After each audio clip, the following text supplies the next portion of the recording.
My name is Tushar Santosh Srivastav. I am a second year MBBS student at Dr. Ullas Patil Medical College and Hospital. My topic is what is acne vulgaris and how to manage the acne vulgaris, its insight on the sunscreen and topical steroids, and the guideline for its usage. तो acne vulgaris क्या होता है? Acne vulgaris is a common skin condition characterized by excess sebum production and inflammation. This presentation provides insights on the use of sunscreen and topical steroids in managing acne along with the guidelines for their proper usage. तो acne vulgaris का definition क्या है? तो acne vulgaris is a chronic skin disorder affecting the pilosebaceous unit. It is characterized by formation of comedones, papules, pustules, and occasionally nodules. The condition can cause significant psychological distress and affect the quality of the life. तो papule और pustule में एक important difference है. तो papule is a elevated palpable solid lesion with less than 5 mm in size, and pustule is a pus-filled lesion less than 5 mm in size. तो ये point important है. इसके बाद drugs for acne vulgaris.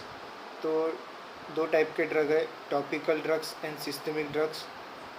In topical drugs there are two types, antimicrobial and retinoids, and in systemic there are two types, antibiotics and retinoid. तो antimicrobial में हमारे पास है benzoyl peroxide, erythromycin, clindamycin and nadifloxacin.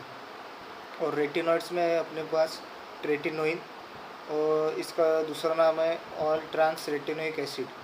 और है अपने पास एडापेलिन और टैजारोटिन. और सिस्टमिक ड्रग्स में हमारे पास है एंटीबायोटिक्स में डॉक्सीसाइक्लिन, मिनोसाइक्लिन एंड इरिथ्रोमाइसिन. और रेटिनॉइड में है आइसोट्रेटिनोइन, और इसको दूसरा नाम से है, इसका नाम है 13,6 रेटिनोइक एसिड. तो हमारा नेक्स्ट टॉपिक है सनस्क्रीन. तो sunscreen is a crucial component in acne management. It helps to protect the skin from harmful UV rays that can exacerbate acne and cause post-inflammatory hyperpigmentation. To look for non-comedogenic sunscreen with broad spectrum protection and an SPF of 30 or higher. इसके बाद हमारा next topic है topical steroids. Topical steroids can be beneficial in reducing the inflammation associated with acne.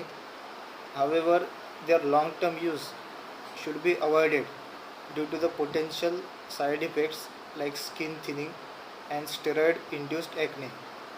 They should be used under the guidance of a dermatologist. तो हमारे पास guidelines कौन से है sunscreen को यूज़ करने की? तो guidelines for sunscreen usages are: to effectively use the sunscreen for acne management, apply a generous amount on all the exposed area for at least 15 minutes before sun exposure. Reapply every 2 hours or after the swimming or sweating. Remember, sunscreen is not a substitute for other acne treatments. तो हमारा conclusion क्या है? तो managing acne vulgaris require a comprehensive approach. Along with the topical treatments, the use of the sunscreen is essential to protect the skin from UV damage. It is important to follow the dermatologist's guidelines for the appropriate use of topical steroids and adhere to a consistent skincare routine. तो इस topic पर देखो ये important MCQ है.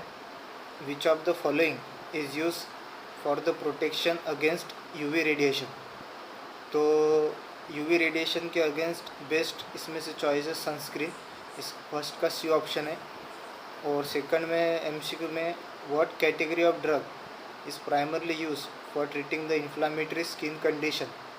तो इसका answer है